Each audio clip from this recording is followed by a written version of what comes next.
ഒരു വില്ലേജ് ഓഫീസിലേക്ക് കയറി ചെല്ലുന്ന ഒരാൾ കയ്യിലെ സ്മാർട്ട് കാർഡ് ഉദ്യോഗസ്ഥന് നേരെ നീട്ടി പറയുന്നു, I want to know the mutation status.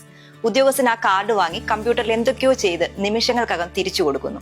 ഇതൊരു സയൻസ് ഫിക്ഷൻ സിനിമയിലെ ഇൻട്രൊഡക്ഷൻ സീനൊന്നുമല്ല, നമ്മുടെ കേരളത്തിൽ ഇനിയും കാണാൻ പോകുന്ന ഒരു കാഴ്ചയാണ്. അതിനായി നമ്മുടെ റവന്യൂ വകുപ്പ് തയ്യാറായി കഴിഞ്ഞു. രാജ്യത്ത് ആദ്യമായി ഡിജിറ്റൽ പ്രോപ്പർട്ടി കാർഡ് എന്ന പേരിൽ ഒരാളുടെ ഓണർഷിപ്പ് ഡീറ്റെയിൽസ്, ലാൻഡ് പാഴ്സൽ മാപ്പുകൾ, fair value information, encumbrance certificate, mutation status എന്നിവയെല്ലാം അടങ്ങുന്ന കാർഡ് നമ്പരും QR കോഡ് മുദ്രണം ചെയ്തിട്ടുള്ള അത്യാധുനിക സുരക്ഷയോടെയുള്ള ഒരു സ്മാർട്ട് കാർഡ് 2026 ജനുവരിയോടെ നടപ്പിലാക്കാൻ പോവുകയാണ് നമ്മുടെ റവന്യൂ വകുപ്പ്. ഇതിൽ ഭൂമി ഉൾപ്പെടെ എല്ലാ ആസ്തി വിവരങ്ങളും വരുമാനവും ഉൾപ്പെടുത്തിയിട്ടുണ്ടാവും. അതുകൂടാതെ ജാതി, ഭൂമി സംബന്ധമായ രേഖകൾ, സർട്ടിഫിക്കറ്റുകൾ എന്നിവ അടക്കം റവന്യൂ വകുപ്പിൽ നിന്ന് നൽകുന്ന ഏകദേശം എല്ലാ രേഖകളും ഈ ഡിജിറ്റൽ കാർഡിൽ ഉൾപ്പെടും. ജനങ്ങൾക്ക് ബാങ്ക് വായ്പ, വിദ്യാഭ്യാസ ആവശ്യങ്ങൾ, ആശുപത്രി ആവശ്യങ്ങൾ എന്നിവയ്ക്കെല്ലാം ഈ കാർഡിന്റെ സേവനം ഉപയുക്തമാക്കാം.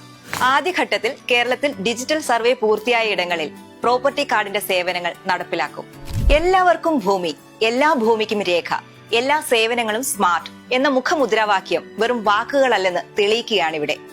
നവീന കാലത്തിനൊപ്പം സ്മാർട്ട് ആകുന്ന റവന്യൂ വകുപ്പ് സേവനങ്ങൾക്ക് വേഗതയും സുതാര്യതയും കൈവരിക്കുകയാണിവിടെ. കടലാസ് രേഖകളുമായി കയറി ചെന്ന ഓഫീസുകളിലേക്ക് ഇനി കയ്യും വീശി കയറി ചെല്ലാൻ നിങ്ങളും റെഡിയല്ലേ?